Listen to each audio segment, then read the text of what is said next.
morning, church. How can you not be experiencing some Christmas joy after watching all the little ones sing? And if you're a parent, you have that extra shot of adrenaline, wondering if your child would stay on stage or leap off the front of the stage. And all the Christmas sweaters, those are fun, right? Pro tip, by the way, I would not lead with the line, "I love your ugly Christmas sweater." I would let them identify whether their sweater's ugly or not. Mistakes have been made, just saying, so I wouldn't lead with that line. As I was thinking about the theme of joy this morning, I was thinking about this reality that sometimes two people can experience the same happening, the same circumstance, and have two very different responses to it. So you might have the same circumstance that take place, and on one hand, there's a response of joy, and on the other hand, there's a response maybe of frustration or discouragement. So let me illustrate what I mean for you. As a child, anytime that there was snow in the forecast, maybe a blizzard was forecasted, I did the next morning, if it was a school morning, what every child did is I ran, and back in the old days, we had to watch the TV for school closings, right? So I'd watch the little ticker at the bottom of the screen, just hoping that school would be closed for the day because of snow. And if there was a snow day, like anyone who was in school, there were shouts of joy and acclamation. Now, as a parent on the other side of a snow day, it is like, oh no. The whole day has to be reoriented. I have to figure out how Lauren and I are going to work. How do we divide up the day? How do we hand off the kids back and forth? And suddenly it becomes a logistical nightmare. And so while my kids are rejoicing, I'm over here trying to figure out how to actually get things done and get everyone where they need to go. And it's the same circumstance, but two very different perspectives leading to two very different responses. And so what I think happens is often we find our responses to circumstances sort of dictating how we feel. And so often I think what happens is happiness is conflated with joy. We assume they're the same. And so when we have good circumstances and we respond with happiness, we think, oh, this is a joyous thing. And yet when there's a difficult circumstance and we respond with discouragement or despair, it's easy to let our circumstances dictate our response. So I want to wrestle a little bit with this question today about how can the people of God remain rooted in joy no matter the season that we're in. So you've already heard this prophecy from Isaiah, read in Isaiah chapter 9. I'm going to read it again this morning for us. This is Isaiah chapter 9, beginning in verse 1. It says, "Nevertheless, there will be no more gloom for those who are in distress. In the past, he, God, humbled the land of Zebulun and the land of Naphtali, but in the future he will honor Galilee of the nations by the way of the sea beyond the Jordan." Now here's the heart of this prophecy. "The people walking in darkness have seen a great light. On those living in the land of deep darkness, a light has dawned. You have enlarged the nation and increased their joy. They rejoice before you as people rejoice at the harvest, as warriors rejoice when dividing the plunder." I'm going to include verse 6. "For to us a child is born, to us a son is given, and the government will be on his shoulders, and he will be called Wonderful Counselor, Mighty God, Everlasting Father, and the Prince of Peace." And so as you read that prophecy, right, this is Isaiah saying, here's what God will do in the future. And as you read it, it's this beautiful, hope-filled moment where he says, those walking in deep darkness, you are going to experience the arrival of hope, this dawning of a new light. And he says, God is going to enlarge the nation and God is going to increase your joy. And as you read that, you might think, okay, if that's a prophecy someone is giving to me, it would be hard not to be joyful. Right? This is a great announcement of hope and joy and the enlargement of the people's nation and what God is going to do on their behalf. But if you look at the context of what's happening around this time, Isaiah speaks this prophecy at a moment when in the country of Assyria, a new king has come to power. And this king is named Tiglath-Pileser III. What a cool name, right? And so he comes to power and he immediately begins reforming the nation of Assyria and he launches their first ever professional army. And Tiglath-Pileser III becomes one of the first mighty emperors that the world has ever known.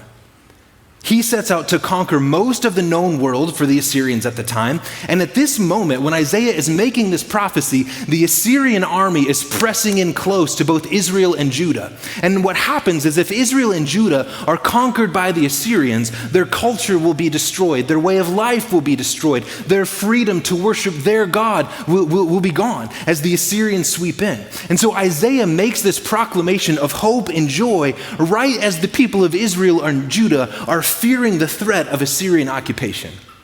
That's a little bit tougher circumstance to be joyful in, isn't it? And yet, Isaiah gives this prophecy and he encourages the people to respond with rejoicing, to recognize that God will increase their joy. So again, here's that question. How do the people of God, how do we find joy in all seasons of life? How do we not let it just be dictated to us by our circumstances? And so as we explore that question this morning, I want to define joy for us. I want to look at biblically, where is joy rooted? What is the source of joy? And then I want to look at two potential responses for us as we face just the circumstances of life. So let's start at the top. How do we define joy?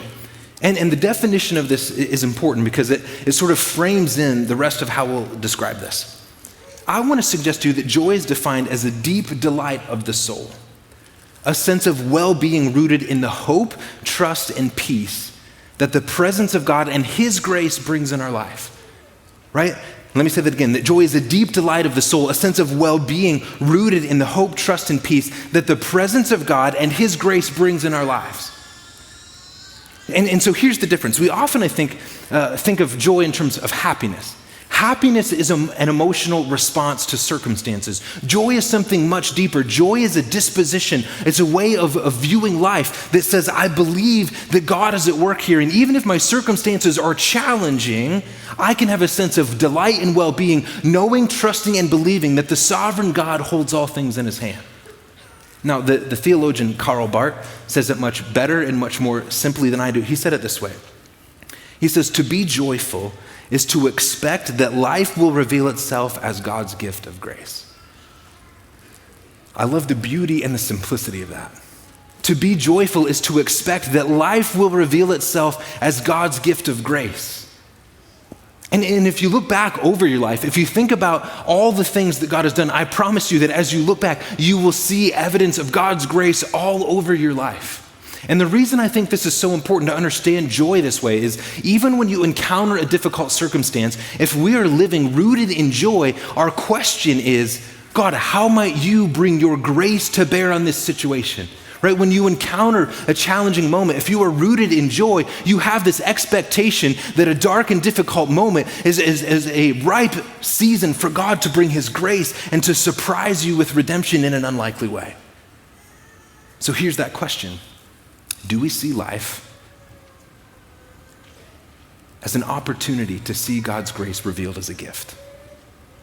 Now, confession, right? As a pastor, right, we have to get up here and talk about these things as if we're competent at all of them.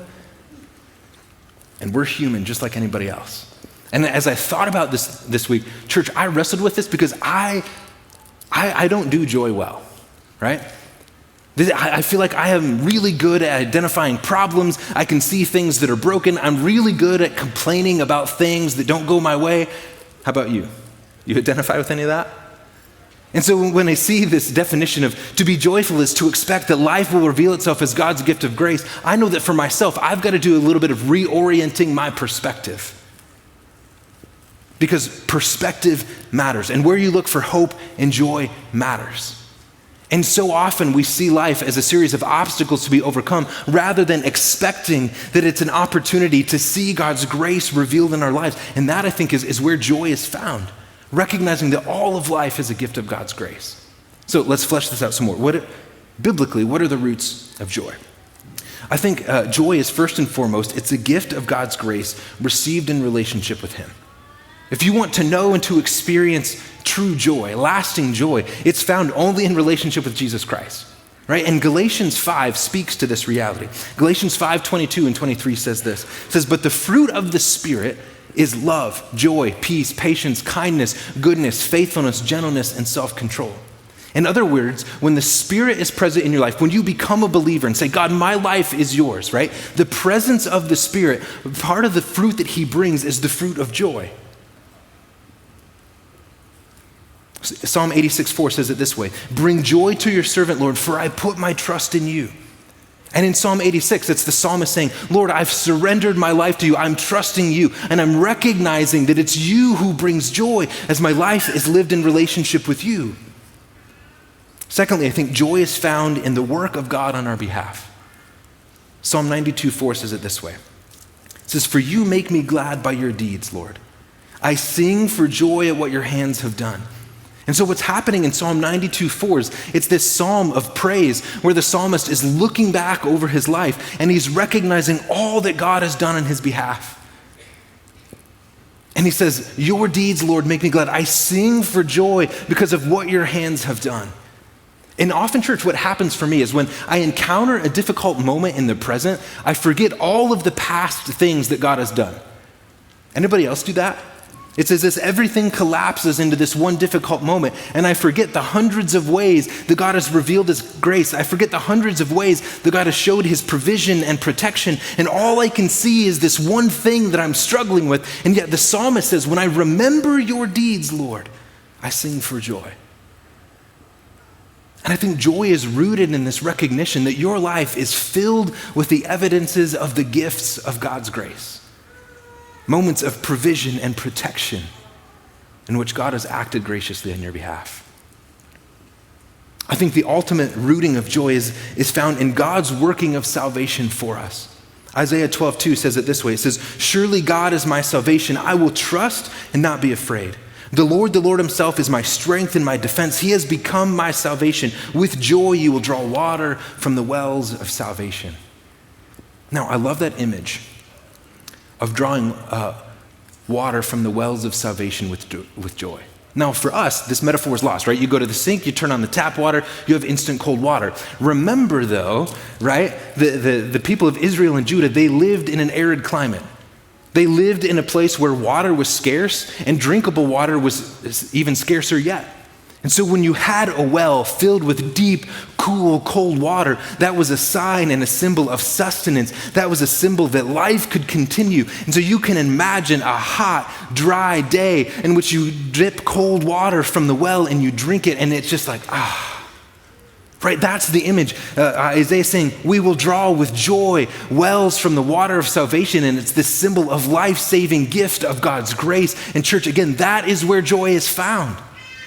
I think we're so often looking for joy circumstantially that if we can just get the right job, the right financial situation, the right relationship, then I'll be joyful. And we're waiting for all the right things to click without recognizing that true joy is founding the one with whom our soul was designed to be in relationship with.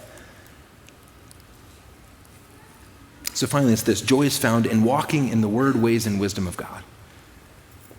Psalm 19:8 says it this way. It says, the precepts or the teaching, the law of the Lord is right, giving joy to the heart. The commands of the Lord are radiant, giving light to the eyes. And church, when we align our life with the word of God given to us, revealed to us as a gift of God's grace, when you live your life aligned with the words, ways, and wisdom of God, you experience joy as it was meant to be lived. You experience life as it was meant to be lived. Right? This is why Jesus says in the Gospel of John, I have come that you might have life and have it to the full or to the abundance, because Jesus knows that the abundance of life is found only in relationship with God through the life, death, and resurrection of Jesus. And I think we live in a culture that is desperately looking for joy and contentment without recognizing that it's found only in Jesus Christ as we surrender our lives fully to him.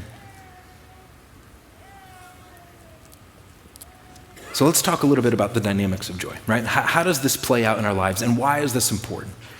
And the first one is this, is that joy transcends our circumstances.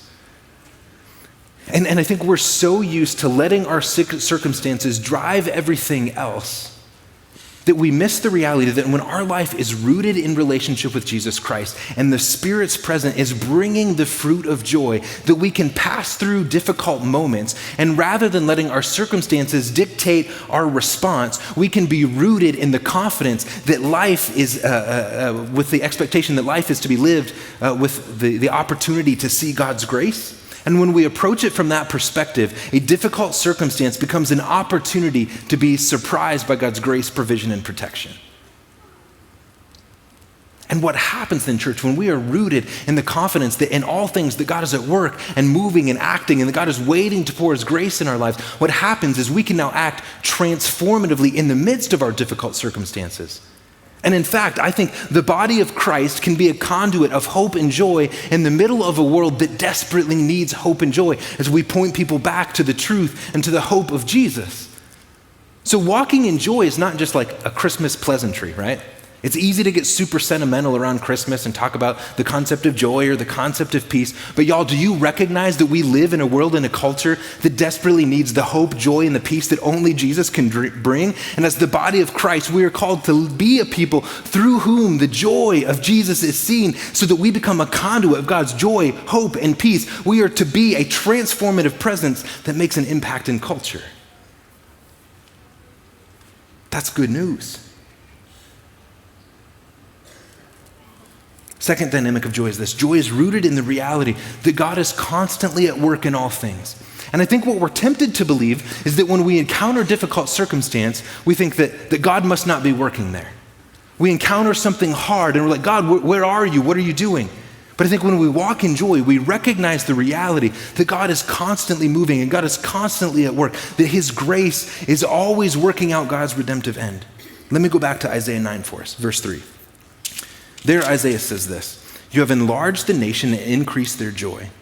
They rejoice before you as people rejoice at the harvest, as warriors rejoice when dividing the plunder." Now notice that Isaiah calls the attention of the people back to two key places. He says, we'll rejoice as when people rejoice at harvest. And harvest, we recognize this as an agricultural community, but this was especially true for the people of Israel and Judah. Their livelihood depended on their ability to have a good harvest. And so the harvest was a time of rejoicing when the fruit of their labor was coming in. And so when Isaiah talks about people will rejoice as at the harvest, he's imagining this moment when they're bringing in the fruit of their abundance. And so part of what Isaiah is calling their attention to is the reality that God is a God of provision who continually provides for his people, that harvest is to be received as a gift of God's grace, who designed and created all things. And then he says this, "And you will rejoice as when warriors rejoice when dividing the plunder." Now you only divide plunder after the victory. Now remember, the context of Isaiah 9. The enemy army of Assyria is on the borders of Israel and Judah, and they are feeling this intense geopolitical pressure of maybe being conquered. And into the middle of that moment, a place of darkness and fear and uncertainty for the people of Israel and Judah, Isaiah says, oh, by the way, you will rejoice in a moment of victory. And Isaiah is calling their attention not only to the provision of God, but to the protection and the salvation of God. And church, what joy does is it roots us in the reality that even in a difficult circumstance, we can remember the protection and the provision of God. We can look back at all the things that God has done, and joy dynamically transforms our response to difficult circumstances. Third dynamic of joy is this, that joy anchors us in moments of difficulty. And what I mean by this is that joy keeps us rooted and centered in that reality that God is present and God is moving and God is active, and there is the potential and the possibility for joy and redemption in all things. Because this is the last dynamic of joy, is that joy trusts that God will bring his purpose to pass. I think sometimes when we encounter a difficult moment, we're tempted to believe in this hard thing that you might be experiencing, whether it's a season, whether it's a moment of life. You go, God, what are you doing? How are you going to redeem this thing? How are you going to walk me through this difficult moment? God, I don't see a way through. I don't see a way out of this moment. God, I don't know what to do. But joy anchors us in the reality that God provides provision and protection, that all of life is an opportunity to see the grace of God revealed. And so joy anchors us in this place of hope, because joy trusts that God always brings his purposes to pass. Church, I believe in a God who is never thwarted in his plans and purposes. Amen? That God is more than capable of bringing his redemptive means to bear. And here's what I love, church, is that God often brings redemption in surprising ways that I would never anticipate. Now, if If I was going to write a prophecy to encourage the people, I'd be like, God's going to raise up a mighty army and it's going to have the best chariots and the best armor and we're going to conquer. But Isaiah gives this prophecy and he says, verse 6, for to us a child is born. A child. God, war's on the horizon. We don't need a child. We need an army. And yet it is in the arrival of the Messiah, it is in the arrival of Jesus that the bigger and more full victory is being won. And God is doing something far bigger than the people of Israel and Judah can even imagine. God is unfolding a plan of redemption that seeks to undo the causes of sin and brokenness and to bring restoration and redemption. And it's this surprising way of the Messiah coming as a child. I mean, I think of it when Jesus in the New Testament, when he rides into Jerusalem, you would expect the Messiah to ride in on a war stallion, and Jesus lumbers in on a donkey, right? I mean, that is not a dignified, like, I'm declaring, it's like, do-do, do-do, do-do, do. It's like, I would never do that. And yet God is surprising his people all the time in exceeding their expectations and bringing grace in ways that surprises and confounds us and delights us. And church, this is why joy is so important. It anchors us in the reality that even in the middle of difficult and challenging things, God is going to surprise us with the way that his grace shows up and the way redemption unfolds. So I think we have before us two responses. More than that, but I want to focus on two. The first is this: we can respond with rejoicing. And what rejoicing does is it roots us in the ability of God to redeem. It roots us in confidence that God is able to redeem all things. And listen to what Isaiah says again in 9 verse 3. He says, you have enlarged the nation and increased their joy. They rejoice before you as people rejoice at the harvest, as warriors rejoice when dividing the plunder. Did you notice 3 times, rejoice, rejoice, rejoice? Whenever the Hebrew scriptures use something in repetition, it's never by accident. Isaiah is calling the attention of the people of Israel to this response of rejoicing. And what rejoicing is rejoicing is the outward expression of the inner sense of joy that we are rooted in. Rejoicing is this moment of responding through worship, through prayer, through praise, through gratitude to all that God has done in our lives. Now, the other response, which is the one that comes much more natural to me, is complaint. And complaint is this. I think complaint is an expression of our doubts about God's ability to work in our circumstances. So when you encounter a difficult moment, what is your instinctual response? Is it a response of rejoicing, saying, God, I cannot wait to see how your grace is going to be seen in this situation? Or is it a response of complaint in which we say, God, why did you allow this? What are you doing? I don't see a way through. God, are you even competent? Right? Because that's what's behind our complaining, is a questioning of God's competence and his ability to do what's right and good for us. But rejoicing totally reorients this. When we rejoice, we say, God, I can see your hand of grace at work in my life in the past, and I trust that you will be at work now. And God, I cannot wait to be surprised at how your grace and redemption show up in ways that I can't expect. So let me go back to that question. How can the people of God live rooted in joy in all seasons? And here's what I want to leave you with as a response to that question. I think we can remain rooted in joy through cultivating the practice of rejoicing. So 3 things with rejoicing. Number 1 is this: remember God's work in your life. Can I give us homework this week? I know it's Christmas season. I know there's a lot going on. Here's what I want you to do. If you're a journaler, grab your journal. If you're not a journaler, open up a Word document, pull out a sheet of paper, and pick a number for yourself that feels kind of aggressive, like 30 or 40. And I want you to sit with that piece of paper, that Word document, whatever, and I want you to remember and call to mind 30 ways, moments, places where you have seen God's provision and protection, where you have experienced God's grace.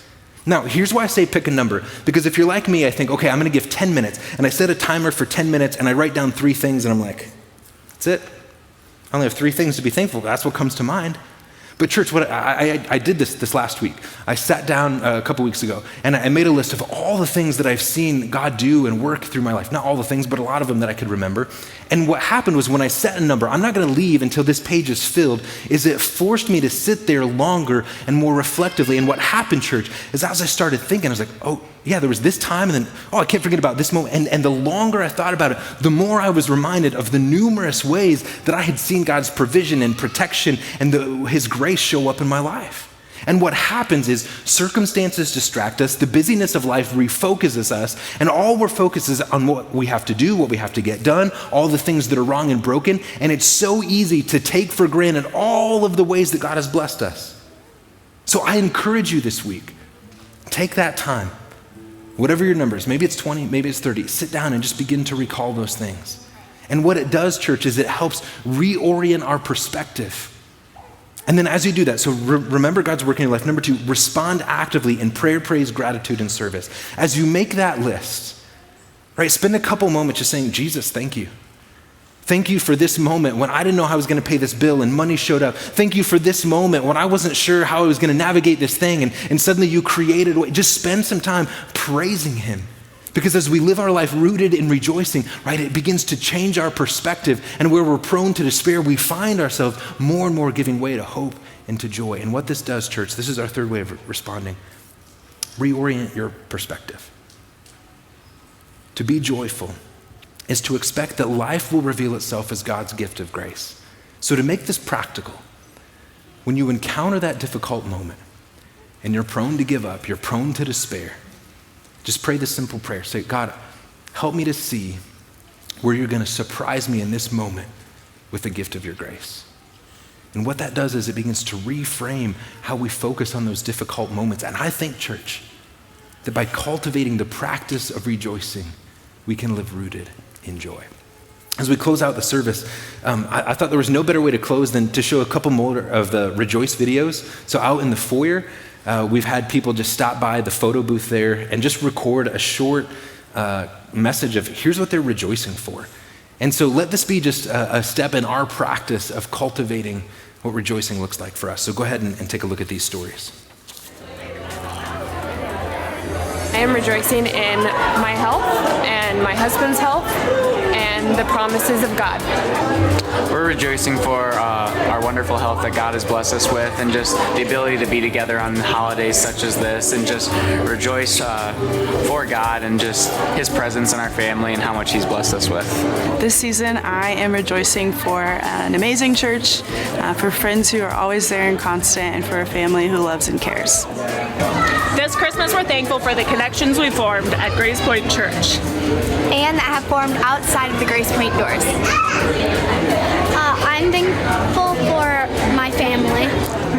Our family and friends and snow. I rejoice for Jesus, whom our days would be so much darker without.